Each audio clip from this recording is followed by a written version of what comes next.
Hello, everybody. It's a joy to be here today. I am Bob Kalka. I'm the Global Vice President for Technical Professionals for the IBM Security Business Unit.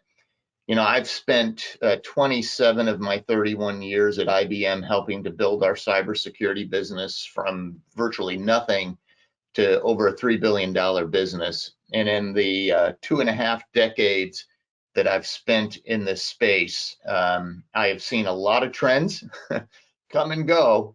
But if there is something that is having a dramatic impact on our industry right now, it's clearly zero trust.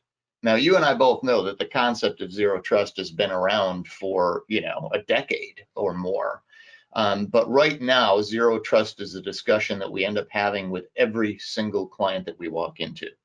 And I can assure you that I've walked into a lot of clients over my years. I've flown almost 11 million air miles in that 27 years, meeting with clients all over the globe constantly before, of course, the COVID lockdown occurred. So I've had a lot of firsthand experience, and now I and my 9,000 peers at IBM Security are getting a lot of experience, especially virtually with clients around this concept. So what I'm going to share with you is a very pragmatic view of both why and how zero trust is happening in almost every client that we walk into these days. So what I'm going to get into is talk about the real core reason here, and the fact that the perimeter that we all have to worry about is fundamentally shifted. Then we'll talk about what exactly do we define zero trust as, some compelling use cases, and then from a controls point of view, very specifically, what do we see people actually doing for zero trust? Because we can talk philosophy all day. But at IBM, we've been working for a couple of years now with clients actually doing zero trust transformation projects. And so we have a very clear view of where we see people put their energy and time when doing these things. So what is the new perimeter?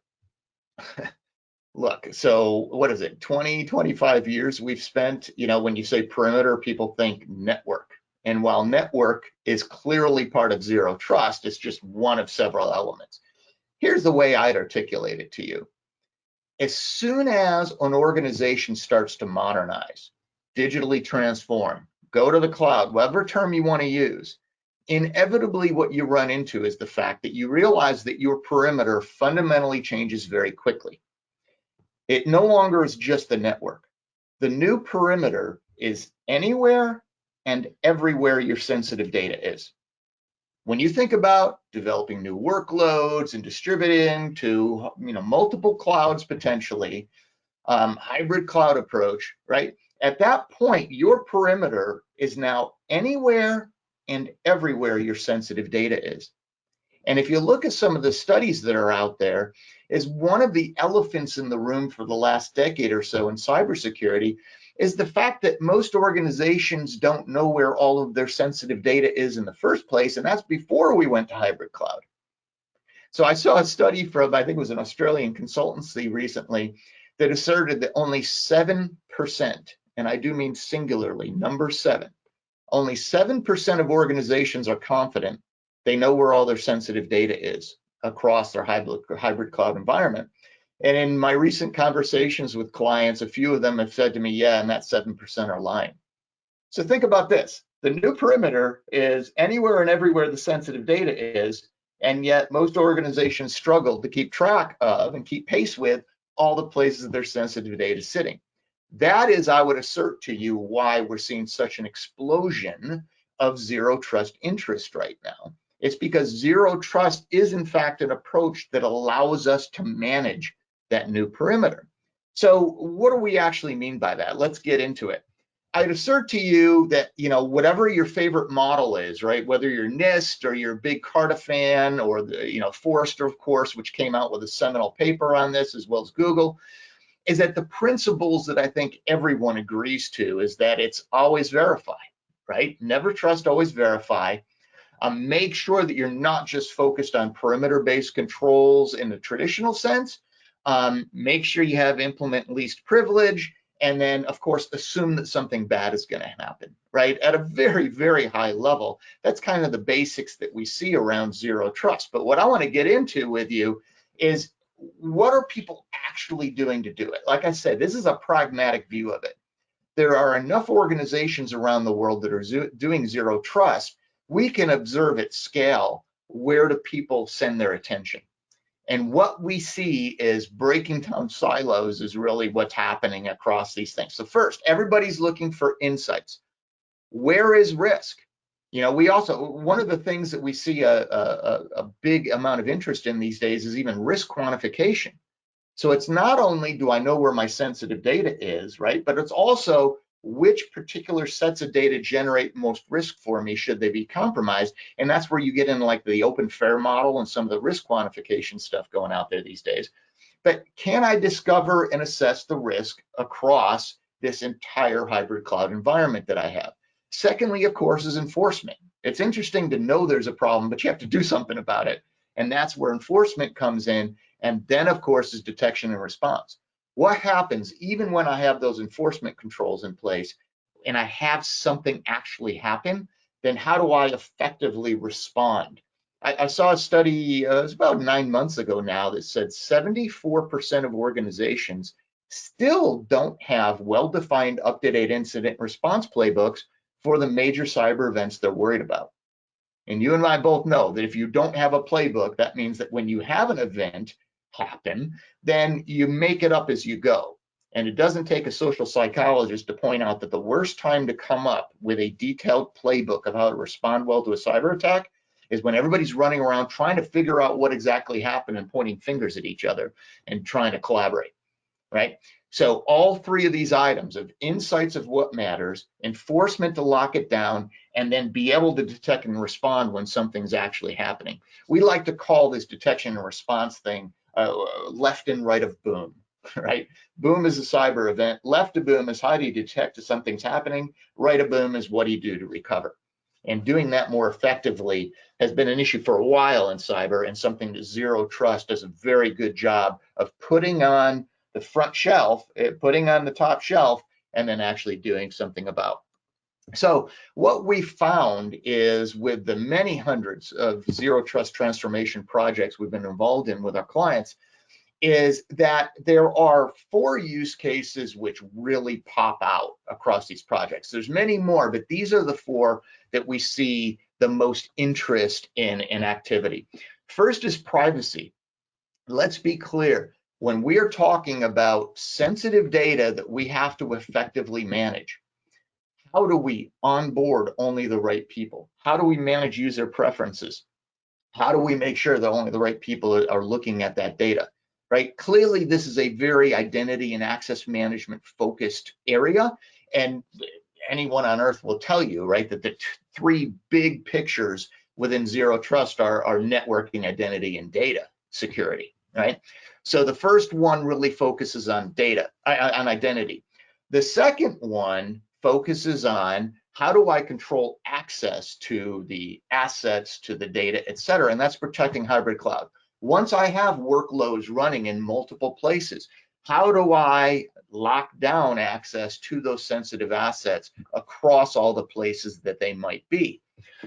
Third is securing the remote workforce, right? We've all learned a whole lot about remote workforces in the last year, with all of the issues that we still face, of course, in the world around COVID, et cetera. And so how do we make sure that we can secure the edge, secure the endpoints, et cetera? And then finally, of course, is reducing the risk of insider threats. And it's not because we believe that any of us are employing crooks or anything, right? The problem is that the hacker community has gotten so effective at compromising privileged user accounts, is that detecting insider threat is typically detecting that kind of activity.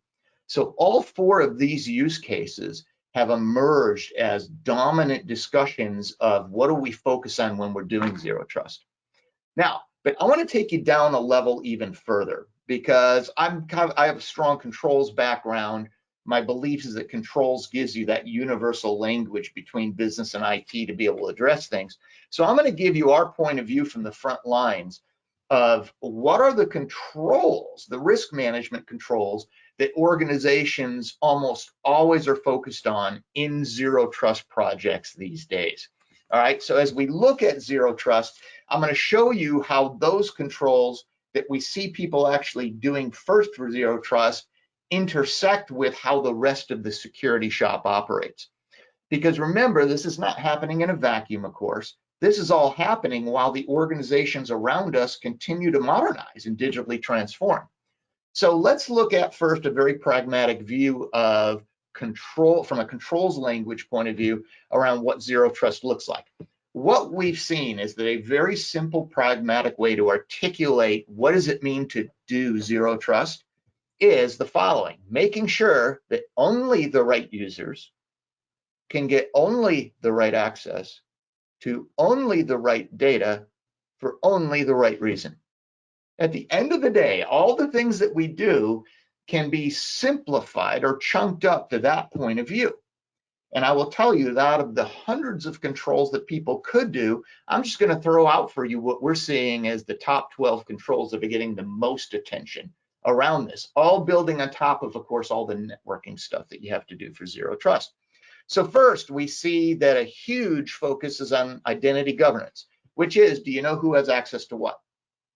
Because in the words of one CISO that I do a lot of work with, if you can't see it, you can't secure it.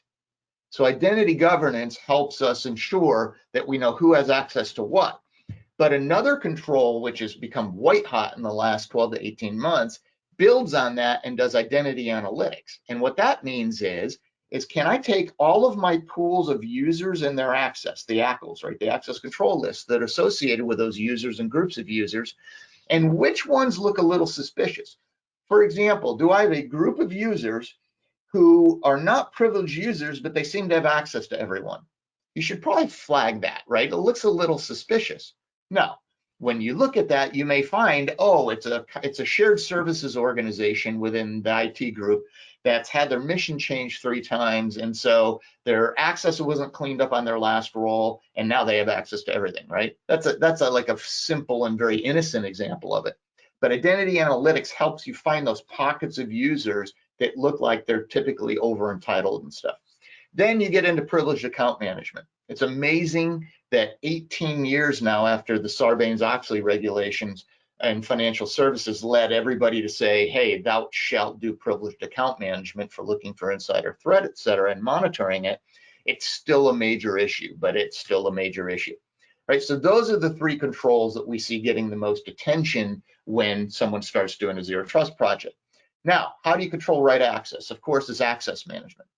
Can I say this group or this user can or can't get access to this specific, say, application object, right?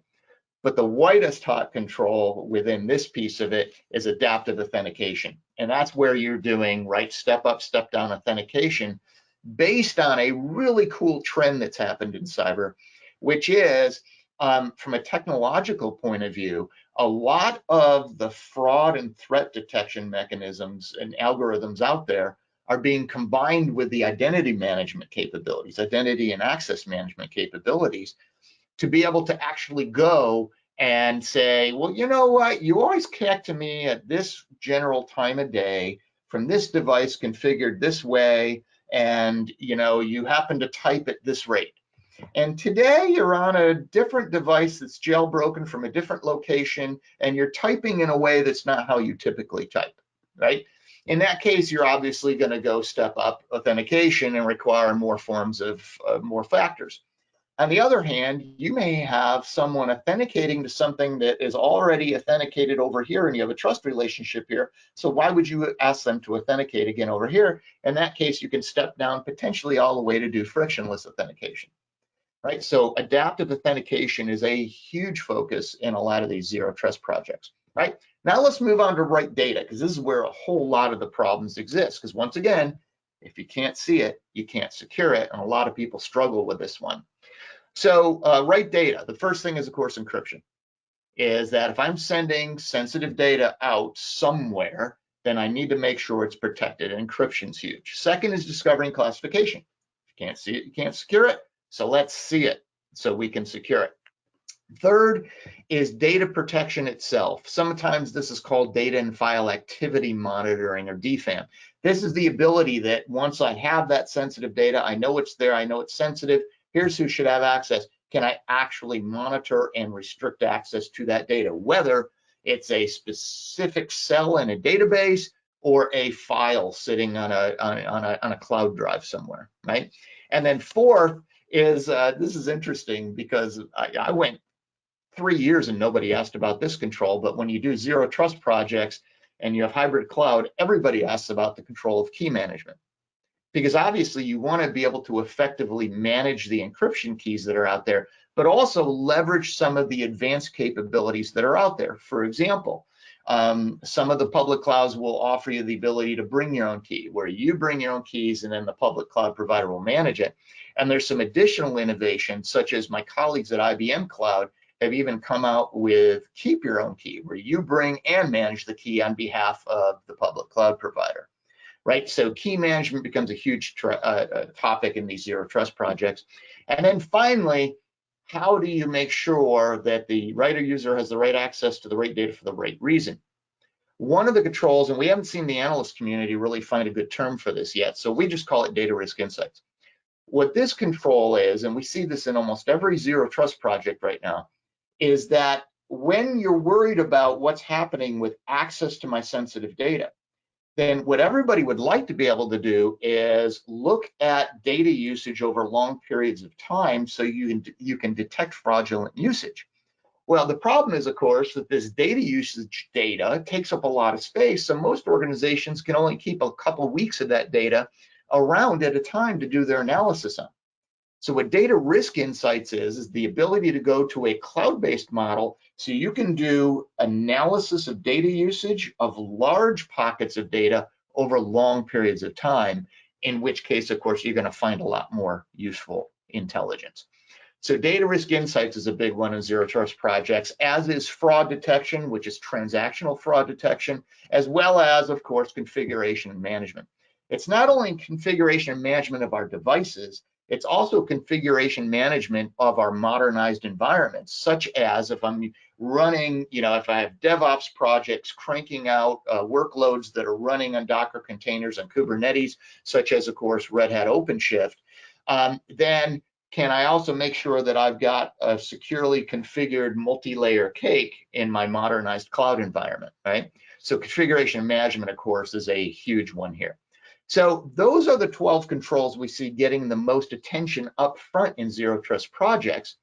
And what I want to close with is show how that relates to how most security shops run, because this is not in a vacuum, of course. This is part of the larger cyber investment that an organization has. So we see that the zero trust projects are also affecting how do you actually do threat management, right? And the way most shops will actually manage the threat management in their SOCs is by first finding the needles in the haystack, confirming they're sharp enough to take action on, and then go fix what you find. And so what we found over the years, of course, is that it's actually very predictable is the maturity level of how organizations progress in doing this. So for example, the way you find needles in the haystack is you start by collecting, normalizing, correlating, reporting, monitoring, and logs, right? But remember, logs have already happened, so that's just step one. And that's SIEM, right? SIEM, Security Information Event Management. Disturbingly, some shops we walk into say, well, my security analytics program is a SIEM tool. And of course, that's helpful. That's just the baseline. That's just looking at what's already happened, because you want to go into real-time flows and user behavior analytics and forensics eventually. So helping organizations improve the maturity of that while they're implementing these zero trust projects becomes a big topic. Secondly, you then want to confirm that each needle in the haystack of a suspicious looking indicator of compromise is in fact a big enough problem for you to have to take any action on it. So in that, the typical level 1 SOC analyst, and we've studied this for years, will just use search, and they'll go search threat intelligence out there. But there are better ways of doing this, such as doing investigative analysis, where you pull in unstructured data like social media sentiment and phone call logs and stuff to help your cyber data pool become more colorful and get more efficacy out of your searches, and then leveraging AI. a lot of people roll their eyes when they hear AI and cyber, because every vendor says, oh yeah, everything I do is AI based. The truth is, we've been investing at IBM, of course, for decades in Watson, and we've been investing for 5 years now in Watson for cybersecurity. And it's a clear-cut case where AI is a brilliant match for cyber, of being able to ingest, digest, and apply threat intelligence from millions of sources. And then finally, you get to what I referred to earlier as left to boom, is what do you find when you do find indicators of compromise that you have to do something about? Well, as I said, 74% of organizations actually don't even have the playbooks defined yet. So I was a math minor, so I like math symbols, so there's null set. So 3/4 of organizations make this up. The way to improve this is improve cyber awareness across the entire organization, as well as not only define, but automate the execution of those playbooks, right? And so helping clients improve all of that typically is taking place in parallel as the zero trust projects are happening. So what I want to share with you here in my final few minutes with you is point out that clearly we have an entire portfolio of stuff at IBM for being able to do these things. So for example, QRadar, of course, for security analytics, I2 and our QRadar and Watson capability for confirming. It's our cyber range and our resilient capability for SOAR, as most people call it, security orchestration and response. Around the zero trust project specifically, our Verify and Secret Server capabilities for governance analytics and PAM. Verify also does the access management piece. It's our Guardium capability for locking down the data. Our new Guardium Insights OpenShift-based tool for actually doing the data risk insights, TrustSteer and Master 360 for these pieces. And then the final thing that I want to share with you, and this might be the most profound thought of all of these, is that while clients are implementing zero trust and then improving their threat management as they're doing it, the fundamental reality is that almost all of us are in organizations that are very aggressively digitally transforming. And one of the questions that we discuss every day with our clients is, how do you more effectively support the digital transformation or modernization of the organization around you? And what's fascinating to me is most of the time the discussion is, I just need to work harder and faster on the approach that I've been taking, which is taking lots of stovepipe cybersecurity tools and stitching them together, right, to support the new stuff as well as the existing stuff. I would assert to you what we're seeing is that the traditional approach of addressing cyber does not scale to hybrid. In other words, continuing to try to keep up by buying enough products and stitching them together is that there's a much better way. So the way to say this is that what we're learning is a best practice on these zero trust projects is not only to implement the right controls, but also the way you support the modernization of the organization around you is by modernizing how you supply cyber to the organization around you. And that's where you realize that going to cloud native cyber microservices is where we see the industry heading. Because when you think from a cloud-based microservices point of view, you very quickly realize that one of the things that we've been missing in our industry as we modernize how we deliver cyber is the ability to get beyond the model that says I must put all of my cyber-related data in one place and analyze it from there. When you get to hybrid cloud, that's really not pragmatic. Just the theory is good, but the pragmatics is not. So the ability to do federated search, investigation, and threat intelligence across the entire environment becomes a huge topic as an outgrowth of these zero trust projects. So the ability to do all this based on modernized platform, meaning think containers running on Kubernetes. Of course, from our point of view, Red Hat OpenShift being enterprise grade Kubernetes plus is the right way to do that. And that's why we have our new platform called Cloud Path for Security, which is in fact cloud native microservices, doing a lot of the things that you see here that allows you to modernize how you do cyber at the same time you're implementing these controls. Okay, so what I wanted to close with then is, how do you get started? One of the things that we're very excited about is that what we have the ability to do is to help you figure out how all this relates to where you are. So we have an incredible zero trust framing and discovery workshop that we are very interested in working with you on. This is the ability to go through literally a garage-like activity where you do a framing and discovery of zero trust, what we're seeing people do pragmatically, and then what are the biggest priorities for you in terms of zero trust. So instead of trying to go cookie cutter, because you notice the controls are all over the place, instead of going cookie cutter, where we've seen the most success in zero trust projects is when you take where you are and start evolving it right towards where you can get to. And so this framing discovery workshop starts from where you are and allows you to actually do that. So it's a very straightforward, it's a 2 to 3 hour process that we do with your team, and we are more than happy to offer this to you because the benefits are very, very clear. It allows you to start doing zero trust in a pragmatic way based on where your organization is. So I hope you found this useful. Once again, we have experience with hundreds of clients on this and tens of thousands of clients on cyber, and very much appreciate being here, and I very much thank you for your time.